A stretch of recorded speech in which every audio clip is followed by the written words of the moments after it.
everybody, Lord Maim here again with another Insanity walkthrough for Mass Effect 3. This is Part 11, Tuchanka Bomb. And this mission is actually unique in that it is a linked mission. In order to get this mission, you have to have first completed Tuchanka Turian Platoon, which is itself an optional mission. The first encounter occurs immediately as soon as you step off the shuttle in kind of an interesting Apocalypse Now style entry into the battle. This mission is also kind of unique in that the spawns can be irregular depending on how far you charge up the field. The initial spawn of the first 6 troopers is static, but after that it's kind of triggered by how far you go up the field and in no particular order. So the second wave I'll just be lumping into a large group. Deal with the first batch of initial assault troopers with your standard tactics using singularity and your adrenaline rush to slow the action down. Sometimes visibility is going to be an issue on this stage because there are continuous blasts that drop in the area. They won't actually do any damage to you, so you don't have to worry about taking any sort of residual environmental damage from them, but they will kind of make it difficult to target enemies. Drive up when it's safe and you will trigger the next batch of enemies. You're going to see a large number of assault troopers and centurions in small irregular groups. The spawns will come in kind of a randomized sequence, but the total number is always the same. If you drive up fast enough, you can actually cause the wave to end early. So depending on how much fire you're actually taking, it might be worthwhile to just charge up. You will still have to deal with the forces behind you, so sometimes it's wise to just take care of them. Hitting the second wave, or pardon me, the second encounter with these guys behind you can cause a bit of a pincer situation and definitely makes it more challenging for you. Keep a close eye on your radar just to keep track of when new enemies spawn.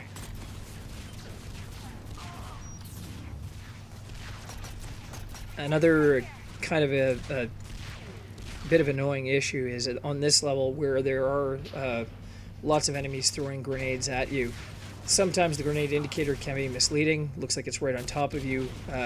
Sometimes it could be on the opposite side of cover where you'll be safe and it'll blow up on the other side and shield you. Just be sure that you know where the grenade actually is. If you're in any doubt at all, roll out, run away till the indicator fades. If it's just not safe to do so, try to get behind cover and make sure the blast is on the opposite side.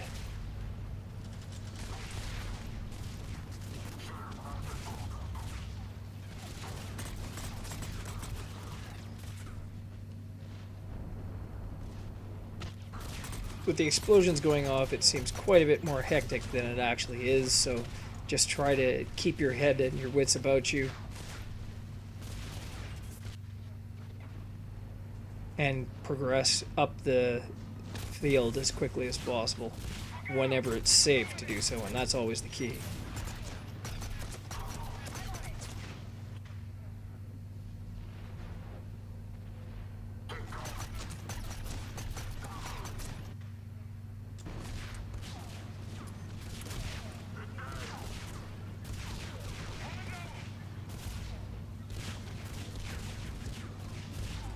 If you're trying to give your squad mates orders, it's always helpful to try and go into one of the radials to do so. You'll see a moment ago I tried to get Garrus to activate the overload ability on the Centurion shields. If you happen to miss the thing you're targeting, you'll end up ordering your squad to a specific point instead of activating their ability. So it can sometimes put them in an unnecessary danger. Make sure you scout the area for ammunition before proceeding. I'm going to say that each and every time you're at the end of a major encounter, if you're low on ammo, always look for more ammunition before going on, because you never know when you're going to run out and have to backtrack to find more.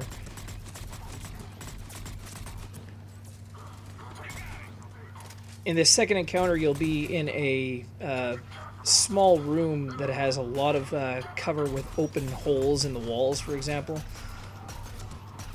The only problem being that it's very easy for enemies to cycle around the outside of this area and and flank you. So just be aware of where everyone is by constantly checking your radar. Combat engineers should always be a priority because they keep dropping turrets, and they're, just a massive pain in the ass. Aside from that, there are a couple of shield generators in the area, which can also cause enemies to be shielded when they wouldn't normally, and that's never a good thing. You see there's another pylon there in the back. If you can hit that and destroy it as well, do so as quickly as possible.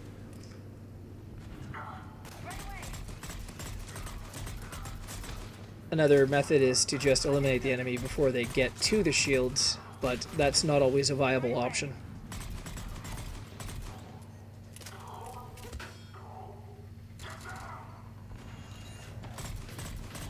For those of you that happen to get Liara up to a high enough level, if you're using her consistently like I am, it's interesting to note that Singularity coupled with Warp actually causes a area effect explosion.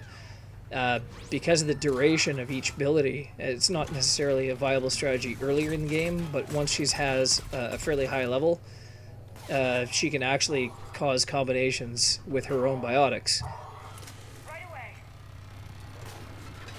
making her just that much more attractive an option for your squad as you go through the game.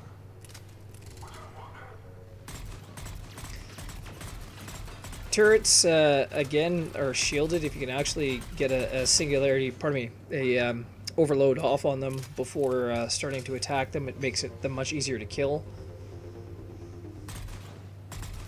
On Insanity, it won't destroy them outright like it might on a lower level, but it will still make your life much easier, particularly if you still have enemies around in the area. So once again, I'm low on ammo here. Scour the entire area before proceeding.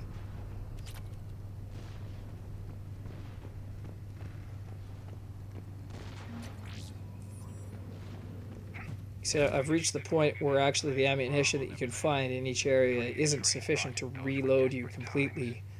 So all the more reason to find each and every bit of ammo that you can get as you go through the game.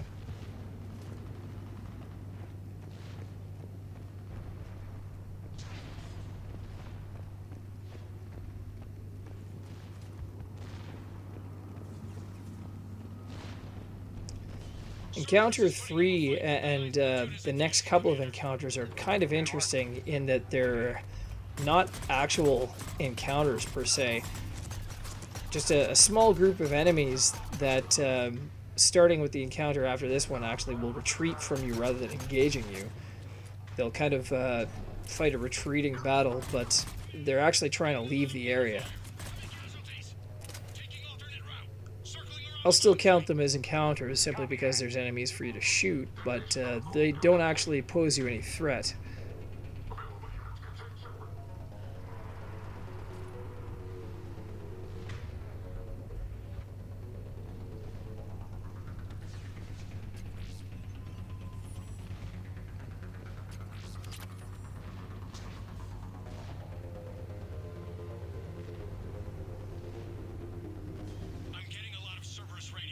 See from here, encounter 4, if I hadn't attacked these two assault troopers, they're actually trying to retreat to their shuttle. There's only 2 of them, so I killed them fairly easily, but the second they're both dead, you notice that the shuttle just takes off and leaves their dead bodies behind. I mean, it's nice for the shuttle pilot to wait around for them, but I think he knows as well as I do they don't have much of a chance.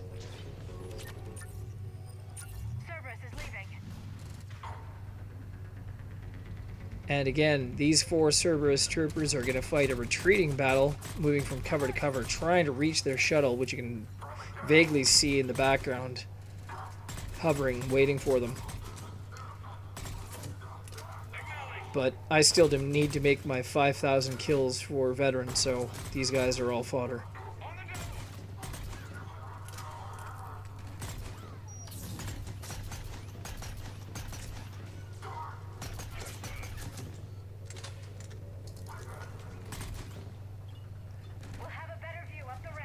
Bearing that in mind, however, if you do find yourself running out of ammo and not being able to restock, If you let these guys go, they'll just run away and you won't actually have to expend any ammunition to continue.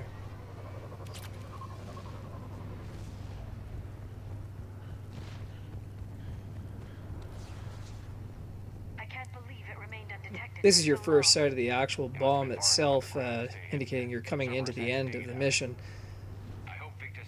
Scour the area for ammunition before proceeding up the ladder to get to the next scenario. Roger that. We're on our way.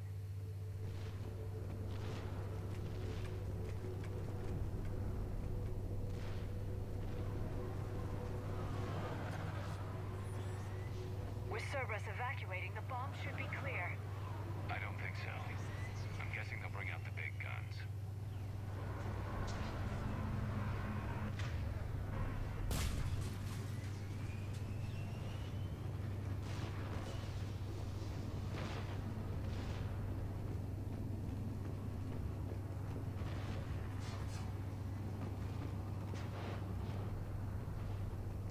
Coming around this corner again, we have retreating enemies. Depending on how quick you are to kill them, you might be able to take them all out. But if you'll notice at the back of the room, there's actually a combat engineer setting up a turret.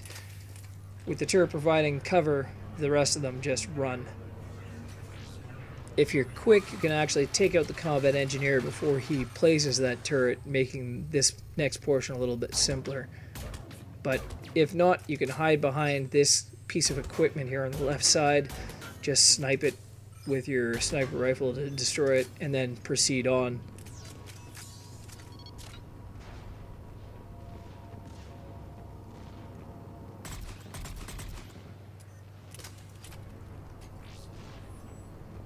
Looks like control schematics for automated turrets. No good now. Anytime you run into generators, you can destroy them to prevent enemy troops from getting shields. In this case, I didn't really need to, since there would be no enemies coming back into this area.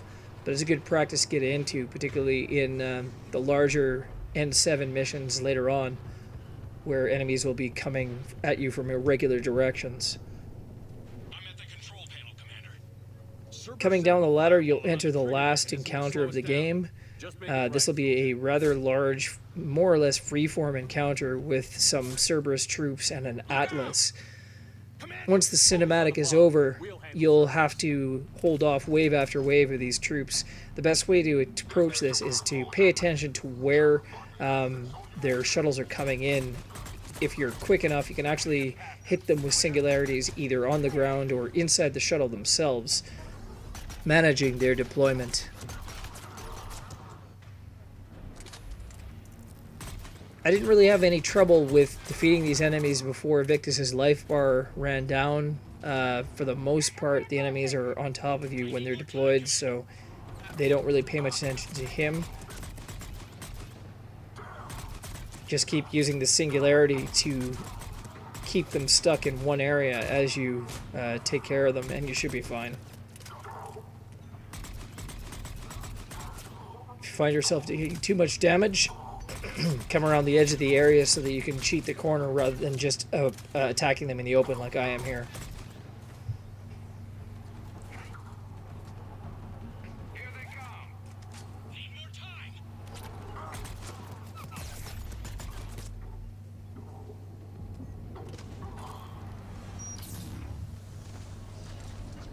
They'll come in small groups, usually 4 or 5 assault troopers to 1 or 2 centurions.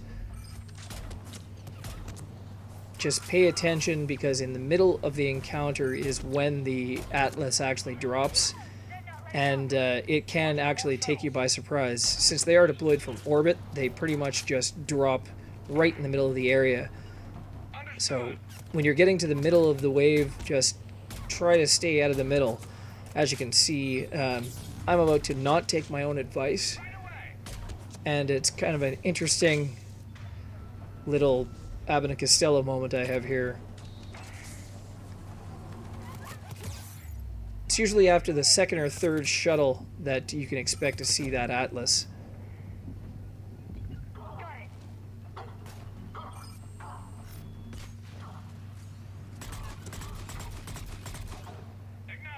I'm pretty much out of sniper rifle here, so I'm relying on the less effective AR rounds. That's not going to be super effective against the Atlas, so you might want to make sure that you have at least some ammunition left for when it drops, which will be roughly any second now.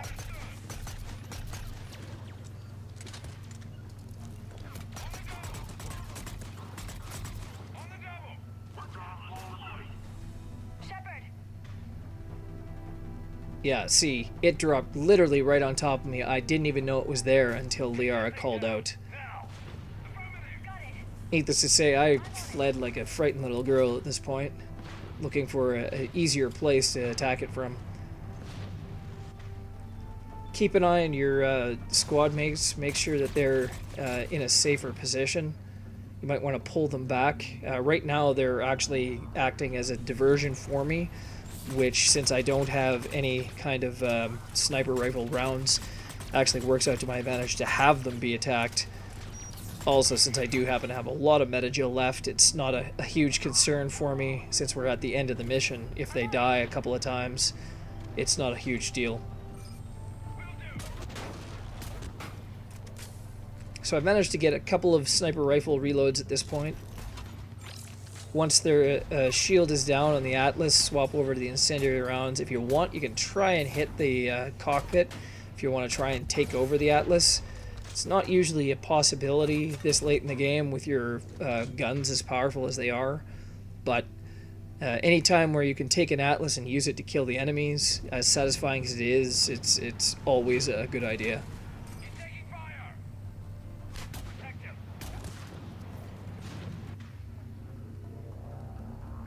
Just remember that the assault troopers and your Centurions will continue to deploy while you're fighting the Atlas, so be aware of their positions. Make sure they're not trying to flank you while you're taking it out.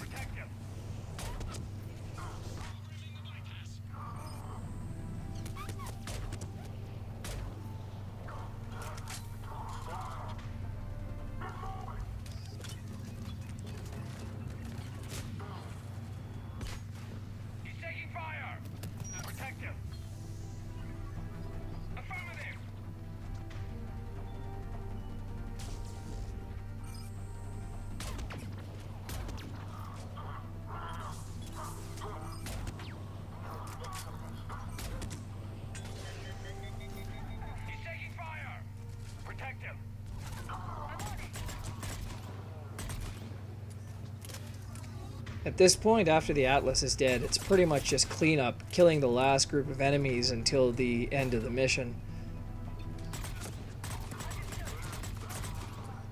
Using your singularity and your cheat the corner technique, it's a fairly simple mop-up at this point.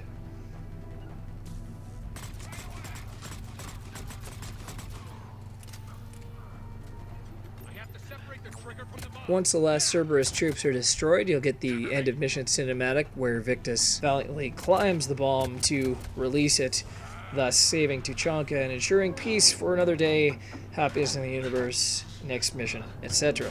And that'll be the end of part 11 of the Mass Effect 3 Insanity walkthrough, Tuchanka Bomb. Tune in next time for part 12, Priority Tuchanka. Till then, I'm Lord Maim. Thanks for watching.